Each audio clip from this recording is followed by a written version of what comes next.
everyone, it's Emily, and today I'll be sharing some things I recently imported from Japan. So I have this big old box here full of merchandise. So unfortunately there's no actual video games in here, but everything is going to be video game related. And what I'm most excited for is a Holy Grail figure that I didn't think I would ever be able to buy at a reasonable price. So I'm really excited to check it out and display it on the shelves behind me. So I did purchase everything in this box from Mercari Japan, and I did that using a proxy service. So this time I used Zen Market. They're usually my go-to proxy service, so this isn't sponsored. I just enjoy their service. And so what a proxy service does is you put an order in on a site that typically doesn't ship internationally. And this proxy service will then proxy buy it for you, ship it to their warehouse in Japan, and then consolidate a package like this one, and then ship it to your international address. Shipping was a little expensive because the figure that I purchased is really large, but totally worth it considering all the figures and also what this figure goes on the used market on AmiAmi, which I'll do some comparisons if possible later. But yeah, everything has lots of bubble wrap, and I noticed that they started using these little bags with peanuts in it. So I don't know if this is new. I haven't seen that before. And they have a few of these. So I've had Xenoblade Chronicles 3 on my mind a lot lately. So these two items are Xenoblade Chronicles 3 related. And so the first one is something that you can only get through the My Nintendo points in Japan. And it is a replica of Mio's notebook. Or maybe not really a replica, but it's made to look like it. But yeah, here's the notebook, and it has an interesting texture on it. And the first few pages are actually the same as Mio's actual notebook looks like, with the little countdown symbols. And further you get into here, it's just gonna be blank. So you could use this notebook for anything. I don't know if I have an actual purpose for this. I just wanted this because it wasn't very expensive. I think I snagged this for around 500 yen. And it also comes with this cool sticker sheet of all the little chibi figures of the playable characters and their different class outfits. And yeah, these turned out really cute. And I'm a person who doesn't usually use stickers because I don't want to waste them, but I might have to think of something to put these on. And then the other item I got that's Xenoblade Chronicles 3 related is a pre-order bonus from Amazon Japan. So they have these little diagrams. I'm forgetting exactly what they call this. They did something similar for the Xenoblade Chronicles Definitive Edition, though I think this is more of like a triptych fold out. So this is what that cover looks like, and when you open it up, you see the scene in Xenoblade Chronicles 3.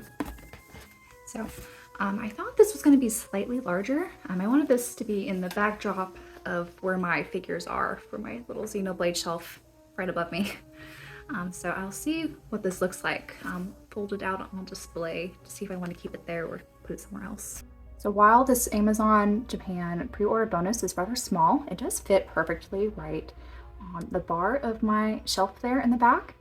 And so I really can't wait to get a Mio figure or something to put in front of it. Then the next two things are two Nendoroid figures that I actually bought in a lot together, and they're gonna go perfect on my atelier shelf. So I have these two Good Smile Nendoroids. So I haven't actually played the Arland games yet, but I really wanted to have more of the Atelier Nendoroid figures because I think they're adorable. And I have Ryza right now and hoping to get Sophie soon. So I've been envisioning having a little area of all of the Atelier Girl Nendoroids all together. And what's cool about these is that they actually come with some accessories, so I will kind of share what they look like. I'll put together in some B-roll. So this is the Verona box. So she has more of a pink box. It's very similar to Ryza, and I imagine what Sophie's box is going to look like. So the more recent style of these Nendoroid boxes, whereas Toturi here has the old-fashioned Good Smile Nendoroid box. So I think she's the oldest Nendoroid I'll have in my collection now. So here's my updated Atelier shelf, and I really love how these Nendoroids all look together. There are some noticeable differences between the older Nendoroids and the newer Nendoroids. If you look at the base shape, as well as the amount of accessories and choices you get with the older figures compared to the newer ones. And one thing I wanted to note was Toturi was a little sticky. This is fairly common with some of the older Nendoroids, I understand, but it's nothing that I'm too worried about. I love how Verona has the cauldron there, though I wasn't sure how to position that with her on the base, so I might have to still play around with that. I really love the sitting down option for Toturi. I think she looks adorable, especially with that expression on her face. She has a few other faceplate options, but this was my favorite. And the stabs for both Toturi and Verona, I have lying down behind them. But yeah, I can't wait for Sophie to arrive and complete this little Nendoroid collection. It'd be cool if maybe Marie gets one with the upcoming remake of her game, or if they're gonna have a brand new Atelier girl as for the next trilogy or whatever they're planning. All right, so now we're finally on to the reason why I made this haul was to buy basically my Grail figure. And I just found these other items to kind of consolidate and make the shipping a little bit more worthwhile, because I knew this was a big figure and shipping was gonna be a lot, especially via EMS. So I guess I'll take any guesses of what you guys might think this figure is. It's a game that I've definitely talked about, or at least a franchise I definitely talked about, but I haven't really talked about this figure so much, mostly because I always just thought it was going to be way out of my reach, given how much the prices have soared on this one alone.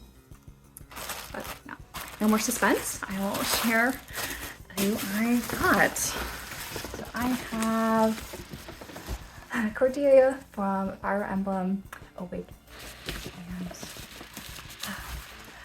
she's my favorite character in Awakening. And I definitely, when I was, I played Fire Emblem Awakening probably the most out of all the Fire Emblem games. So whenever I played as male Robin, I often tried to marry my Pegasus girl here, Cordelia. And whenever I was playing female Robin, I usually try to get Chrom to marry Cordelia, or one of my other favorite boys. But yeah, this figure soared up in price. I'm not totally sure why. Maybe the Fire Emblem Heroes game kind of brought more popularity to Cordelia, or just Fire Emblem figures in general. But I did see that Ami Ami, I don't know if they still have this listing up, had this figure on the pre-owned section, and it was so expensive. And I think she was broken too. Like, I think part of her armor was broken off. And so I never really could commit to buying such an expensive and broken figure. But I found a really good listing on Mercari, Japan. It's still expensive for a figure. After the conversion and the fees, it was around $300, which is a lot, but it's much cheaper than what she was going for on all the other listings. And she's supposed to be in pretty good condition, so we'll see. If not, hopefully some super glue can do the trick. So this is a closer look at Cordelia's box. And she is also referred to as Tiamo in Japan.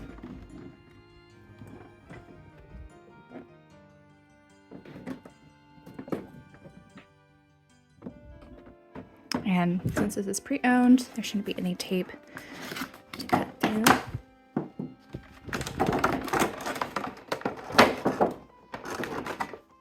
Carefully slide her out of here.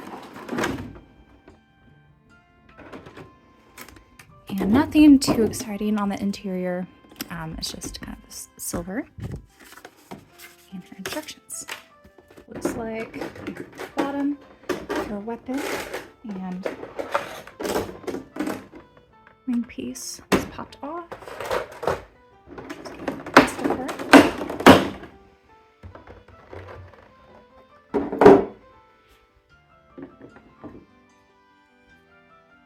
And I just love the stunning shade of red that they chose. Really perfect from her character portrait in the game. And here, I guess you have two options for the base. You can leave the water plastic on, or leave it as this stone. I quite like the water, so I'm gonna leave that on for now. So according to these instructions, it looks like we need to put her weapon through her hands first, and then fit her on the base along with the Pegasus wing and the chest piece. Her spear here, or lance, is really long. I didn't think it would be this long, and it's quite pointy at the ends as well. So on the end here, there's a little notch or a peg that fits right into her hand right there. And then on the other end, just rests in her gauntlet. Okay, so it was a little bit trickier than what I just said.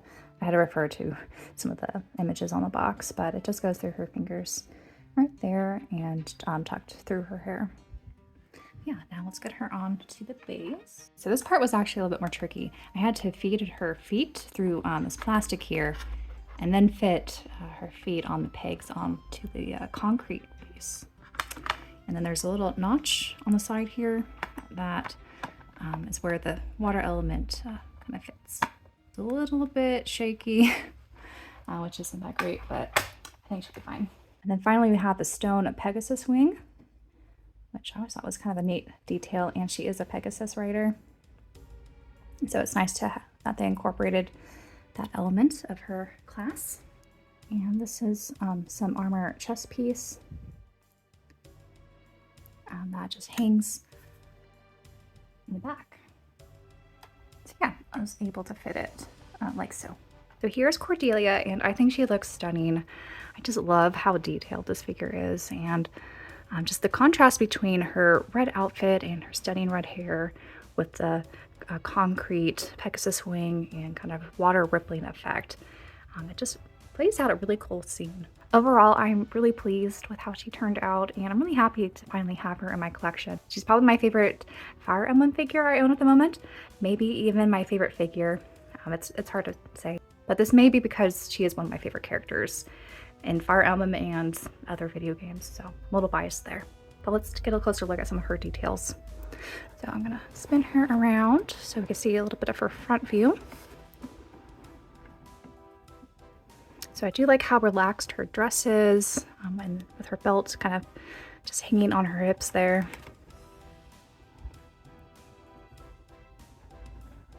And this hair is just stunning. I love the sculpts and just that shade of red. I do love how ridiculously long this lance is. I think it looks great. And I do like the choice of having the Pegasus wing out of stone rather than having just a real imitation of a Pegasus wing. I feel like it sets the mood for the scene a little bit better. And I do, again, just like the nod to her being a Pegasus knight. Checking out her face. I think they did a good job capturing some of the folds in her outfit so it doesn't look super flat. And there's some good shading too to add some extra dimension. And I love how her boots look like these kind of rider leggings and connected to her thigh piece there. I think it looks really neat, especially with her shoe just under the water there. I think it was a good choice. And we see a closer look at her armor piece there.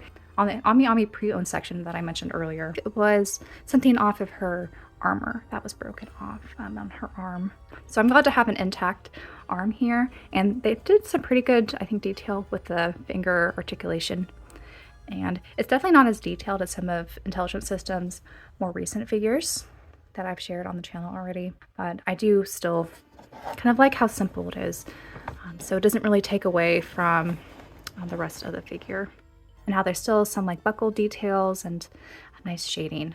And having the hanging breast piece in the back here I thought was an interesting choice. Could have gone with or without her actually wearing it, because it looks like she's kind of getting ready for battle here, but not quite in the middle of battle like some of the other Fire Emblem figures were.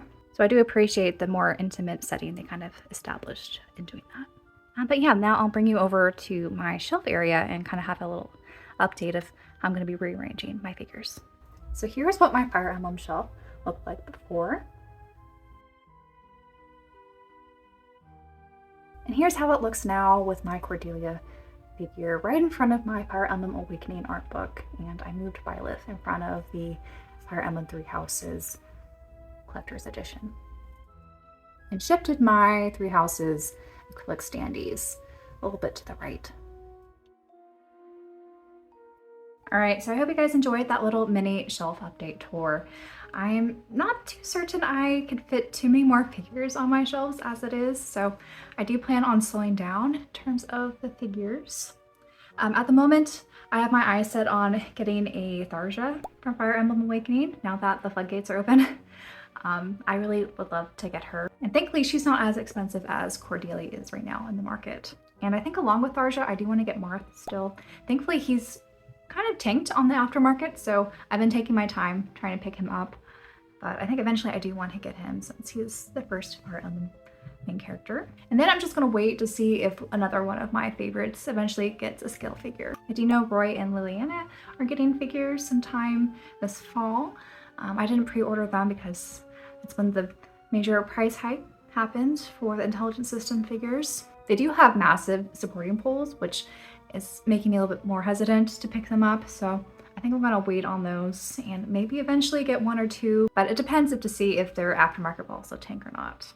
Since it does seem like a more limited pre-order window, so that might not be the case. But now with Fire Emblem Engage officially out, I'm wondering if we'll get some of those characters eventually, or what Intelligent Systems plans on doing, bringing back more classic heroes, or again, some of the fresh new faces. As for the rest of my figure collection, I still have plenty of Trails figures on pre-order that will eventually be rolling out, and I have a feeling once more are announced, I'll probably keep buying those because I can't resist Trails figures. And thankfully they're still at a pretty decent price point from Kotobukiya. And then the other big series I collect figures for is Xenoblade. And so I have Mia coming within the next month or so. And then I'm hoping for Mio to finally get her scale announcement. She has her Figma, which looks really great, but I'm really hoping that they translate that figure, especially the long haired version, into a figure. And I'll definitely be scooping that one up. And then I'm really hoping also Uni gets a figure, but we'll see what they decide to do. But yeah, I think those are all the figures I have on consideration at the moment. There might be a game or two I might pick up one. I've been very tempted by some of the Odin Sphere figures, but I'll have to see after I play the game where I'll stand on that. But my plan is to kind of rein back, since I did pick up so many figures within the past year, and I really don't have the shelf space to continue at the rate I've been going, because I do want to primarily collect games and then also introduce maybe some more art books or something to my collection. So with the figure prices kind of continuing to rise, I think shifting my focus away from them might be probably best for my wallet at this point. But I hope you enjoyed this video and were able to see some of the possibilities of things you can attain from Japan through some of these importing services. Though I will say sometimes a shipping invoice for these services can hit you by surprise. So a little cautionary tale there. But anyway, until my next video, bye guys.